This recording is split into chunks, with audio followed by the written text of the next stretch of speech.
sa pag ah, invite mo sa akin at alam ko na ah, sa gabing ito ipagkakaloob ng Diyos kung ano yung gustong iparating natin sa mga participant.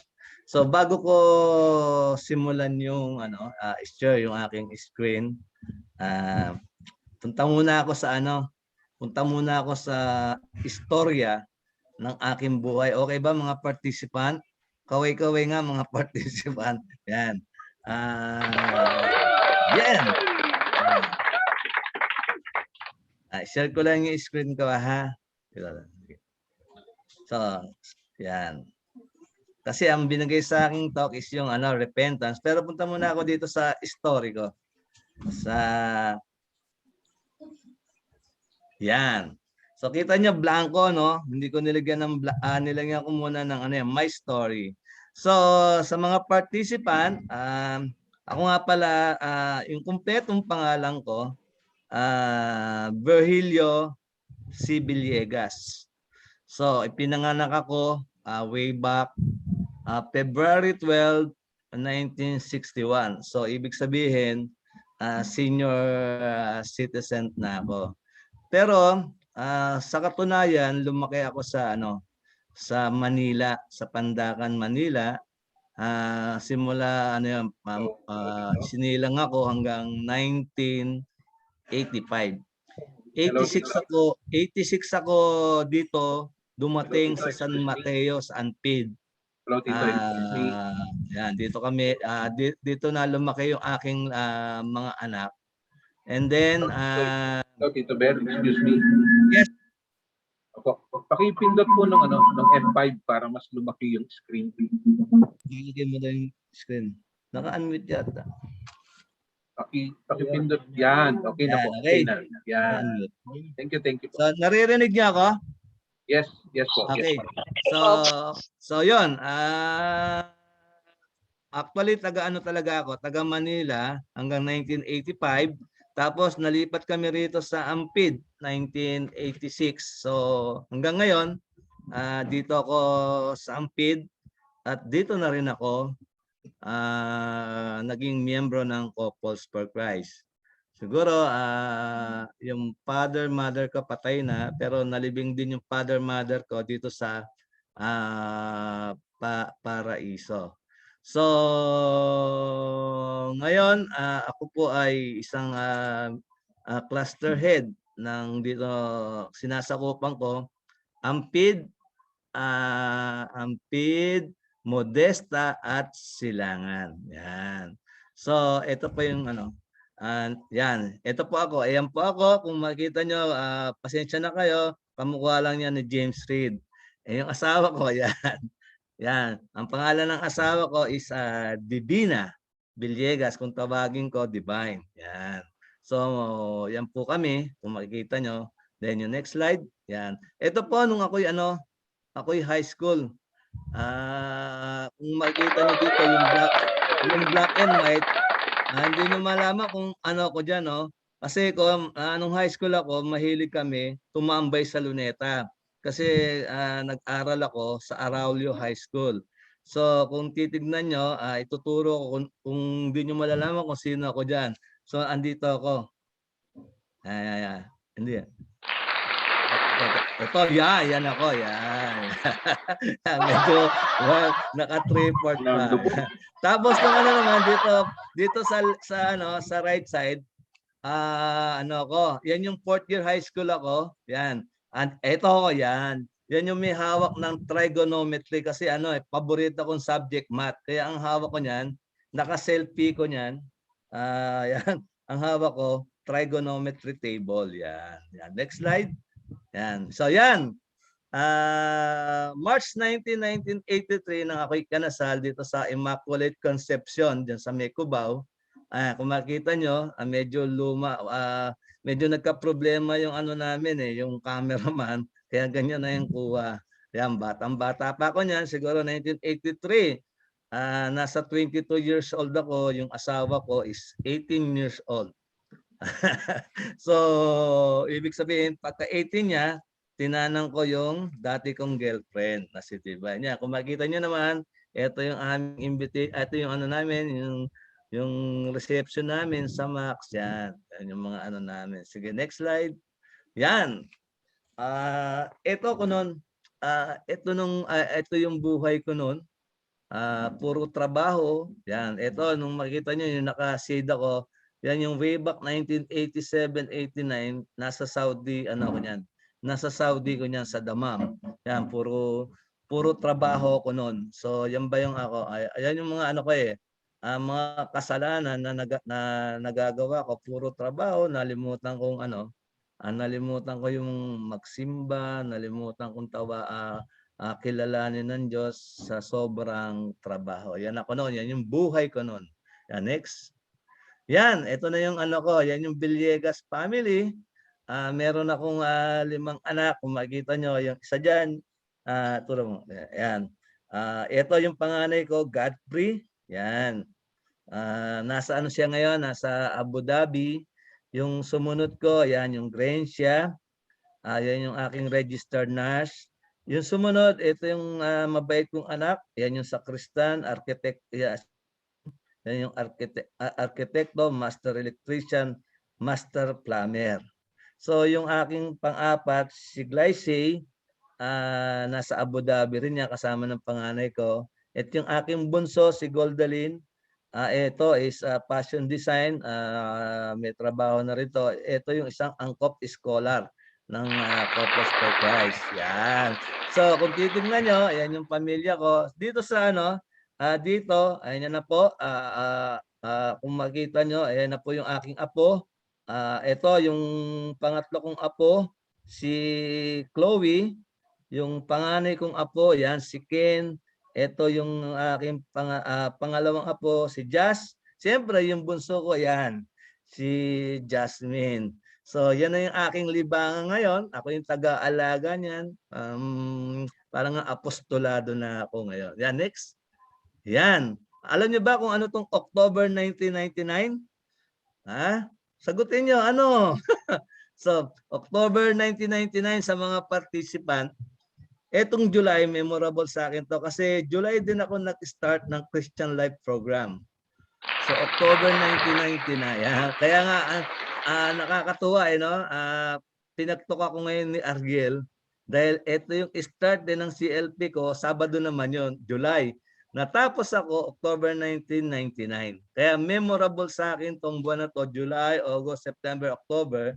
Kasi yung CLP na to, sa mga participant na 13 consecutive Saturday namin ginagawa ito.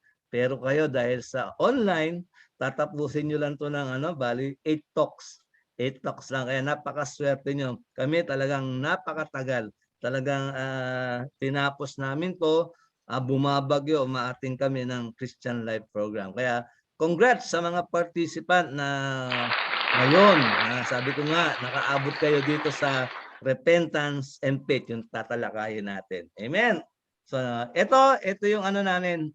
Ito ngayon, bilang miyembro ng Couples for Christ, ito yung mga activity namin. Ayan, lagi kaming nasa Baguio tuwing every January. Kung makikita niyo diyan, kasama ko yung chapter head nyo. Ayan, si Brother Ariel. Yan si Sister Macy. Yan yung namin, conference namin sa Baguio. Masaya kami dahil once a year nakakaakyat kami sa Baguio. At ang importante rito is yung nakakarinig kami ng salita ng Diyos para tumatag yung pananampalataya namin. Kaya sabi ko nga, ang sarap maging miyembro ng Couples for Christ dahil kung may mga problema dumarating, ito yung nagbibigay ng katatagan sa pananampalataya. Amen? Next. Yan. So, pupunta ka dun sa unang Yan. So, ang tatalakayin natin, repentance, no? Yan. Dali, nawala. Yung unang-unang. Nawala. Diyan, yung unang Kaya, sandali, nawala. Ibalik mo lang sa una. Yan. So, Ang nabigay sa akin session is repentance and faith.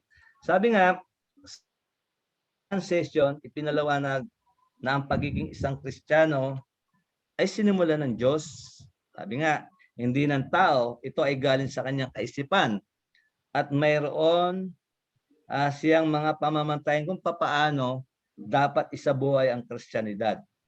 Sabi rito, inaanyayahan niya tayo at kinakailangan natin sagutin ito ng malayang hindi sapilitan. Ngunit ang ating sagot ay nangangailangan ng dalawang bagay. Kung makikita nyo dito, this is the time of fulfillment, the kingdom of God is at hand. Repent and believe in the gospel. Sabi nga, ito yung sabi ni, sa Marcos 1:14-15, sabi pagkatapos na dakpin si Juan, si Jesus ay nagtungo sa Galilea at pinangaral ang mabuting balita mula sa Diyos. Dumating na ang takdang panahon at malapit na ang paghahari ng Diyos. Pagsisihan nyo at talikdan ang inyong mga kasalanan at maniwala kayo sa mabuting balita. So ano lang kailangan natin? Kailangan natin magsisi upang baguhin ang ating buhay at kailangan maniwala sa Ebanghelyo. Magkaroon ng pananampalataya kay Jesus at sa dala niyang mensahe. Yung sa susunod. Sige, next slide. Sandali Doon.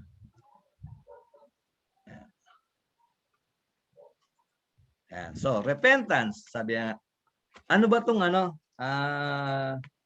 repentance? Sabi rito, sa salitang Griego, ito ay metanola. Ang ibig sabihin ay pagpalit ng isip. Ang tinutukoy nito ay ang pagpapalit ng direksyon ng ating buhay, pagbibitiw o pagtalikod sa mga dating gawain o mga paniniwalang mga kahalagahan o value, isang pagpalit ng puso't diwa, pag-iisip at gawaing mga saloobin, mga attitude, mga hangarin o pag-aasal. Sabi nga, at lalong tiyak ang kalugan ng pagsisisi ay ang pagtalikod sa kasamaan, kasalanan, masamang gawain at pagpapatakbo ng sariling buhay sa gusto nating paraan. At sa halip ay maging masunurin sa Diyos at ilagay o iluklok si Kristo bilang hari ng ating buhay. May isasama dito ang pagginto sa pagdadalawang isip at pagiging, sabi nga, minsan malamig, minsan mainit, o ang pagwawalang halaga sa mga responsibilidad ng isang Kristiyano. Sabi nga, isang napakalaking maling pag-aakala marami sa atin na nalilito sa dalawang bagay na ito. Ang pagdadalamhati ng dahil sa mga nagiging bunga ng pagkakasala at ang pagdadalamhati ng dahil sa pagkakasala. Napakarami sa atin ang nagdadalamhati dahil sa kanyang sasagutin ng dahil sa kanyang nagawa. Ngunit kung malulutosan niya itong gagawin muli ang kasalanan, ang tunay na pagsisisi ay pagdadalamhati sa pagkakasala at kapuotan ang kasalanan. So, ibig nga sabihin, tayo dapat kinapopuotan natin yung mga nagagawa nating kasalanan. Sige, next slide. So, yan. So, sabi nga rin, ang pagsisisi, sabi nga, change of direction. Halimbawa, kung talagang gusto mo magsisi, dapat hindi ang ikot mo, hindi 360, kundi 180 degree lang. So, dapat, kung napagsisihan mo na, wag mo nang babalikan. Sabi nga rin, ang pagsisisi, kailangan mo lang humingi ng patawad, lalong-lalo na pag nagkasala ka sa asawa mo, halimbawa mga lalaki, yan, mga nang babae, hingi ka kaagad ng tawad sa asawa mo. Kasi hindi ka naman pwedeng humingi ng tawad kaagad kay Lord Kasi ang nagawan mo ng kasalanan yung asawa mo. So importante, kung saan ka nagkaroon ng pagkakasala, humingi ka ng patawad sa nagawan mo ng pagkakamali. Tapos sumunod, kailangan full surrender ka. Yung buong buo na iso-surrender mo na kay Lord lahat. Yan, next slide. Yan. So, yan, repentance means, sabi nga, yan, repentance means, sabi nga, when you are with Christ, you turn away from sin, evil, and the wrongdoing. Sabi nga, ang ibig na, kung talagang gusto mo magsisi, dapat lumayo ka sa mga kasalanan, lalo na kay Satanas at sa mga wrongdoing na meron pa tayo. Sabi nga, sa mga participant, kilala niyo ba ABS-CBN? Yan. Dapat iwasan natin yan. Yung ABS, alak, babae, sugal, para sa mga boys. Iwasan niyo yan. Lumayo kayo dyan. Yung CBN, sa mga babae, chismosa, bungangera, nagger. Dapat daw huwag kayong maging ABS-CBN, dapat GMA kayo. Alam niyo ba kung ano yung GMA? God muna ako. Yan. So, lumayo tayo rito sa mga kasalanan to. Yan. Next. Wala lagi. Yan. Sumunod, ask for forgiveness and avail the sacrament of reconciliation. So, sabi nga, ingin natin yung kapatawaran at sabi nga, i-avail natin yung sacrament of reconciliation. Ayan, meron naman tayo diyang minsan, pag nagkasala talaga tayo, pag talagang gawin natin, andyan lang ang natin, humingi tayo ng, sabi nga rito, punta tayo sa pampisal tayo, yan. Yan yung paghingi natin ng pagpapatawad. Lalo-lalo na, sabi ko nga kanina, kung nagkasala tayo sa asawa natin, ng malaki, lalo-lalo na, especially mga lalaki, no? Lalo na yung mga lalaki na talagang sumasa kabilang bahay, o kumbaga ang tingin nila macho sila para lang na magkaroon ng mga other woman. Maraming nagkakahiwalay dahil andyan. So kung talagang nagawa natin ito, hingi tayo ng tawad sa ating mga asawa, and then bago kay Lord. Kasi sabi nila, kung hingi ka agad kay Lord tapos hindi mo pa nahingi ng tawad sa asawa mo, bali-wala. So mas maganda hingin natin ng tawad sa asawa natin kung saan tayo nagkasala. Yan, next slide. Yan. Sabi nga, repentance means, yan, surrender natin lahat kay Jesus yung buhay natin. Kasi siya lang yung makakatulong sa atin. Alam niyo ba, yung narinig ko yung talk na to, nung ako yung nagsi-CLP, hindi naman ako nambababae, hindi naman ako umiinom ng alak. Lahat wala sa akin yon. Ang tanging pinaka nagawa kong pagkukulang mga kasalanan yung sobra kong trabaho. Sa sobra kong trabaho, ayan, para bang nagsisimba lang ako pag birthday ko lang, pag Pasko, pero nalilimutan ko na si Lord. So hiningi ko to ng sinurrender ko sa sobrang trabaho, gusto ko lang kumita. Sa sobrang trabaho ko, nagagawa kong mali kasi gusto ko lang kumita sa maling paraan. So ito yung pinakamalaking nagawa kong kasalanan. Yan. So sabi nga, two essential characteristic of authentic repentance. Ito po yun, kailangan kung talagang nagsisisi tayo, dapat maging honest tayo. Natin kung nagsasala tayo, hingi talaga natin na maging honest tayo. And then yung next, admit, tanggapin natin yung kasalanan natin. Then kailangan may kababaan loob sa pagiging kasi dito makikita yung dito maipapakita natin kay Lord na talagang yung kababaan natin na talagang nagsisisi tayo. Yan. Admit, yan. So admit that we are weak and we are kailangan natin ng tulong. Yan. Next slide. Yan. Repentance, sabi nga, requires Yan, tapos na tayo. So sabi nga, ang repentance ay nangangailangan naman ng faith. Yan. So bakit? Kasi alam nyo, sabi nga, so yan, yung faith. No, ano ba tong ano ba tong faith? Sabi nga, nasa faith na tayo. Sige, next slide. So what is faith? So yan, ito yung faith, no? Sabi nga, ang pananampalataya ay hindi lamang paniniwala sa ating isipan na si Jesucristo ang ating tagapagligtas. Bagkus ito ay paniniwala na siya ay naparito upang maging isang personal na tagapagligtas ng bawat isa sa atin. At ang pananampalataya ay isang personal na aksyon at desisyon. Sige?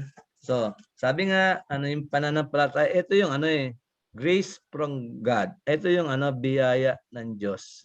No, sabi nga kung meron tayo nito, ito yung biyaya kasi natatandaan ko nung natapos kami ng Christian Life Program at dito ko na yung grasya ng Diyos na yung buhay ko noon, meron akong business noon, katatapos ko lang matapos ng Christian Life Program, pero dahil nga may masamang nangyari, nagsarada yung business namin. Hindi ko alam kung anong gagawin ko. So, naging matatag ako. Kumapit ako sa Diyos at yung pananampalataya ko. Nung panahon yun, hindi ko alam kung paano ko mapapagtapos lahat yung anak ko. Pero sa biyaya ng Diyos, sa tulong ng Diyos, dahil nakapagsisi ko, dahil sa pananampalataya ko, nakamit ko yung biyaya ng Diyos. Tapos sabi nga rin, maniwala lang tayo sa salita ng Diyos, sa gospel, at mararamdaman nyo na talagang siksik-liklik ang ibibigay sa inyo ng Diyos. So sabi nga, personal act and decision. Dapat, sabi nga yan, nakaturo. Kailangan, kung gusto mo talagang magsisi, kailangan yung meron ka ng desisyon na magsisisi na ako. Hindi ko na uulitin yung mga kasalanang ginawa ko. Andiyan na yung personal act and decision mo. Okay, next slide. So yan. Sabi nga, repentance and faith are inseparable. So hindi mo pwedeng paghiwalay ito. Hindi ka pwedeng magsisi kung hindi ka naman nananampalataya. Hindi ka nananampalataya kung hindi ka naman nagsisisi. Kailangan magkasama to. Parang parang mag-asawa na laging magkasama. So kailangan sabayan. Pag nagsisi ka, dapat nandyan yung iyong pananampalataya. Nandyan yung pananampalataya natin. Next slide. Yan. So consequences of repentance and faith. Sabi nga rito, yan, next slide. Yan. Promise of forgiveness and eternal life. So, yan. Next. Yan. Freedom from fear of death. Sabi rito,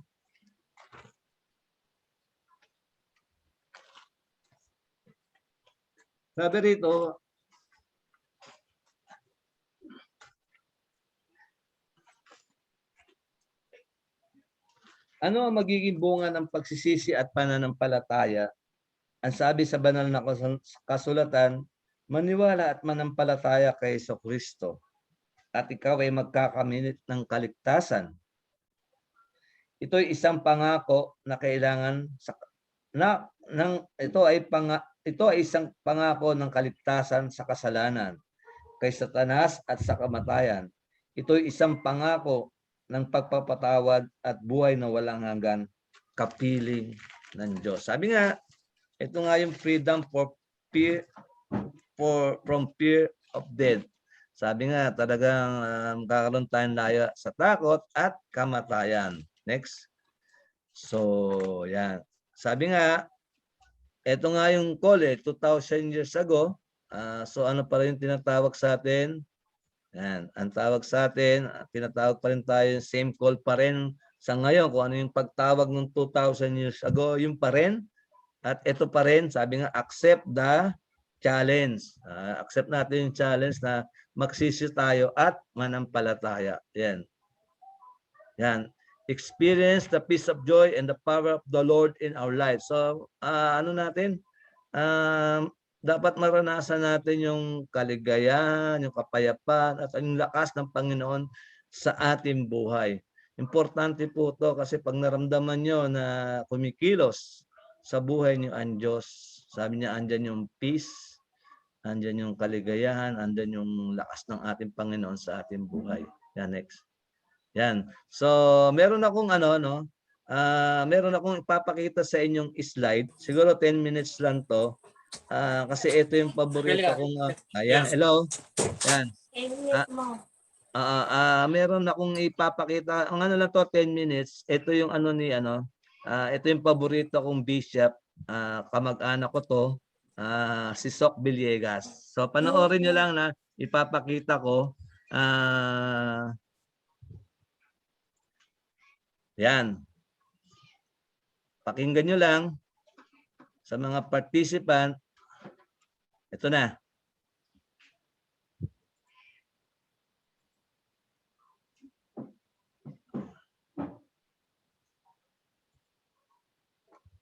Ay, lagi. Dali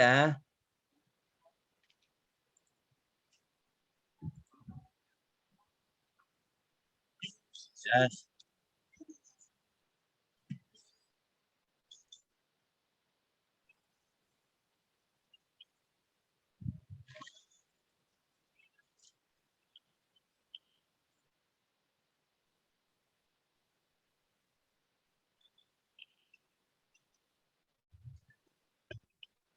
Type ka lang.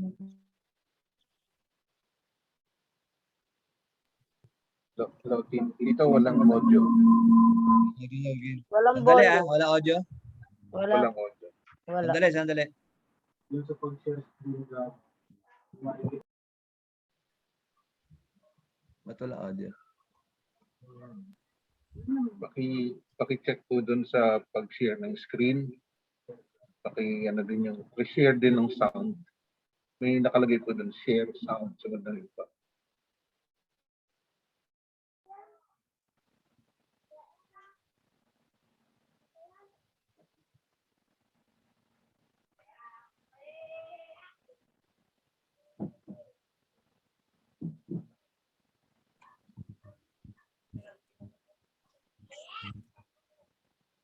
Tito Ber, wala pa rin po. Pa-end mo muna yung yung video. End muna. Share screen. Pa-end po muna. Tapos, yan. Share screen ka po ulit. May makikita ka dyang share sound.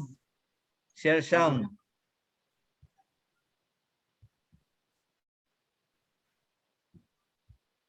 Naka-BLC siya. Naka-video daw yun. Nakita na. Yun. Ayan, share sound. Ayan, share sound. New Year's resolution. Yan, okay na? Yan, okay na po. Mangangako ka, papayak na ako. Mangangako ka, hindi na ako kakain ng maalat at saka matamis. Mangangako ka, hindi na ako magmumura. Mangangako ka, uuwi na ako ng tama. Marami tayong pangako. Pero bakit hindi tayo makapagbago ng buhay? The answer, my dear brothers and sisters, is this.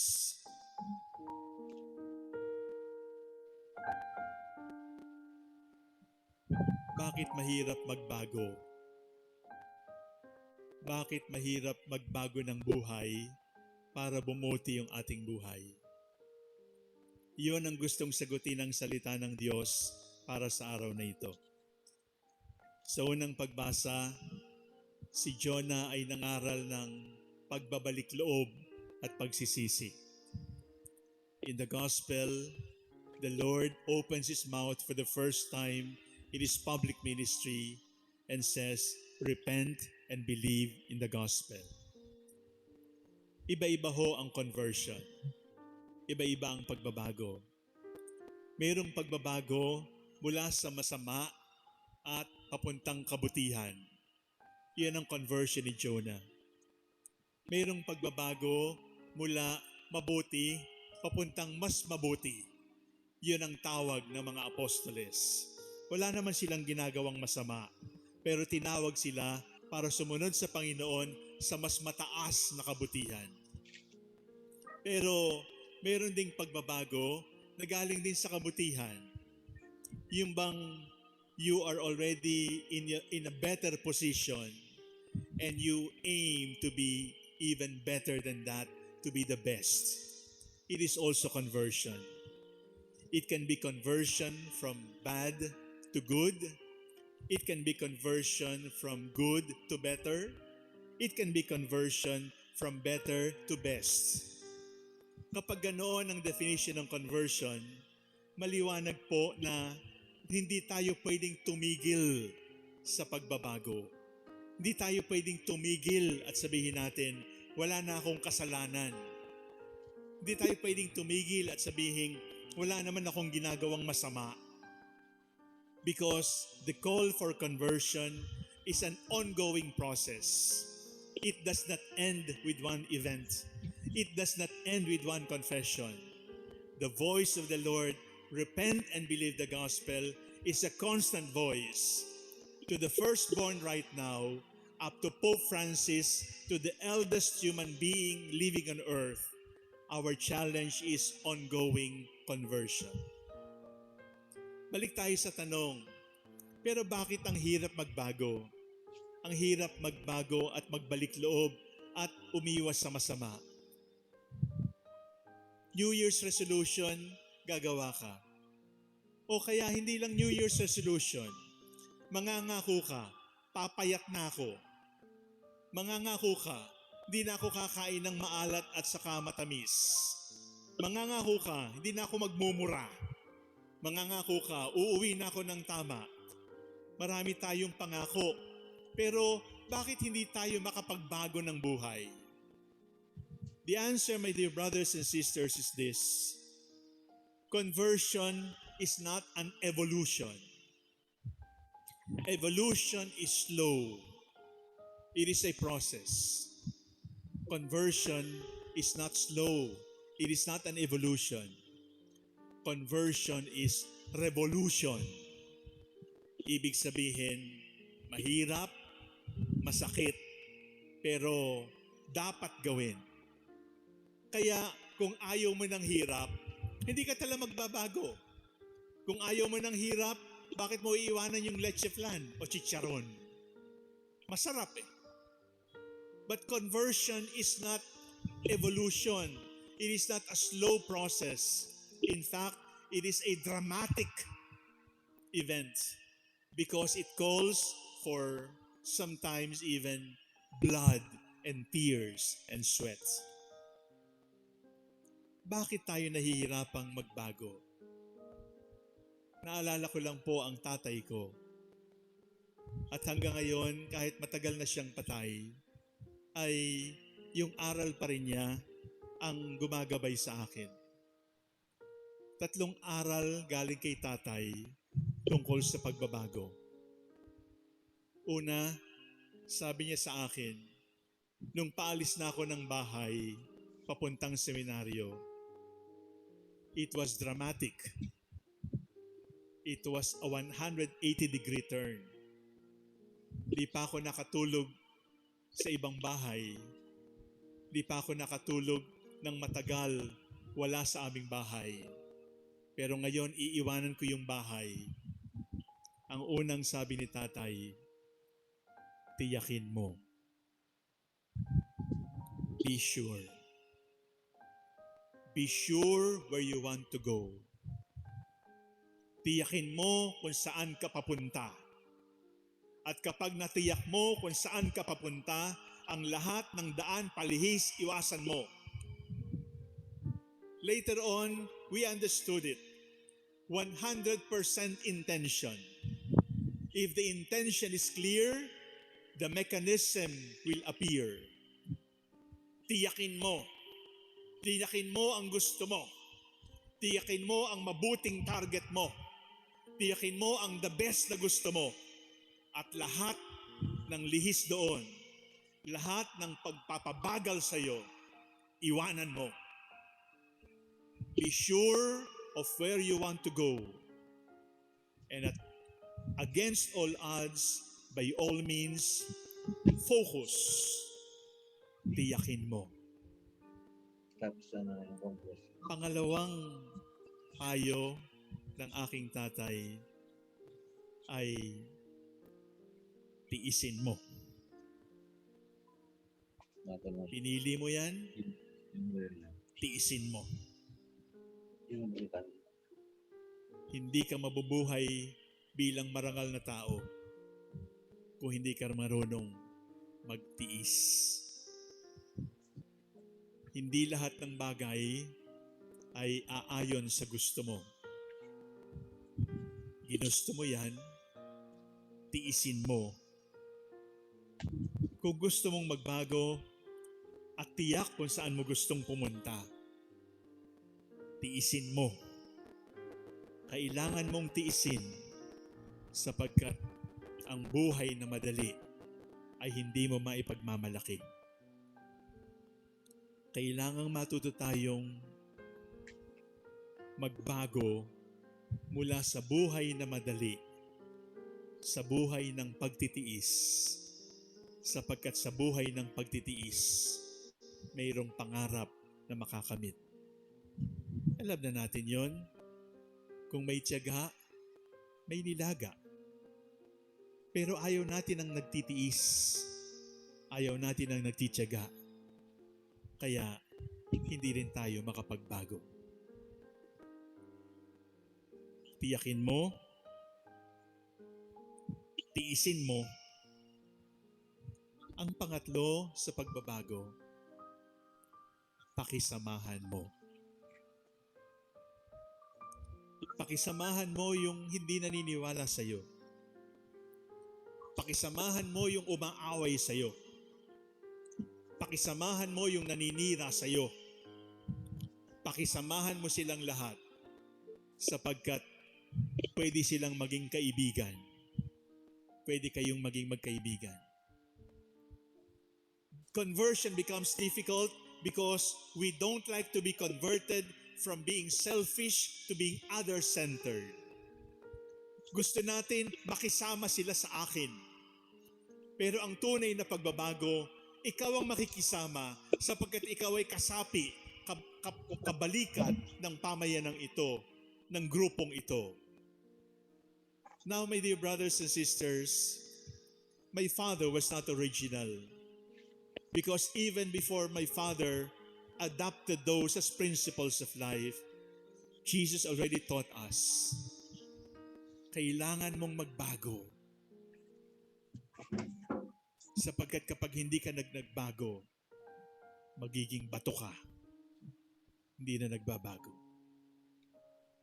Kailangan mong magbago. Sapagkat ang pagbabago ay tanda ng buhay. Kailangan mong magbago. Sapagkat ang pagbabago ay kalooban ng Diyos para sa iyo. Mahirap? Masakit? Totoo. Masakit at mahirap ang pagbabago. Pero sa kabila ng iyon, maganda pa rin ang pagbabago. Tiyakin mo kung saan mo gustong pumunta. Tiisin mo ang lahat ng pasanin. Pakisamahan mo ang lahat ng hindi maniniwala sa iyo. Mararating natin ang pagbabago. May pagmamalaki natin ang ating sarili at matatagpuan natin ang Panginoon sa tuloy-tuloy na pagbabago. Repent and believe the gospel. The kingdom of God is at hand. Ayan, masadad.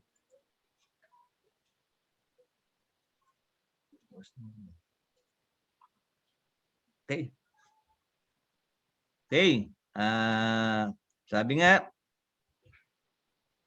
let it be done to me according to thy word. Brothers and sisters, hope na napakinggan natin na kailangan talaga nating magbago, magsisi, at higit sa lahat yung maniwala sa salita ng Diyos. Brothers and sisters, sa mga participant, alam ko na pagkatapos nito, magkakaroon kayo ng one-to-one. So, pwede nyong sabihin sa inyong mga facilitator kung ano yung gusto nyong baguhin, kung ano yung gusto nyong pagsisihan.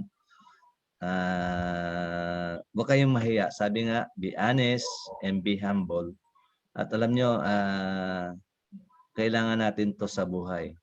Kaya, again, maraming salamat. Sana napulutan nyo, nakapakinig kayo, at marami kayong natutunan sa mga naibahagi ko. Maraming salamat. Chapter SB 8A ba to? Salamat. Thank you.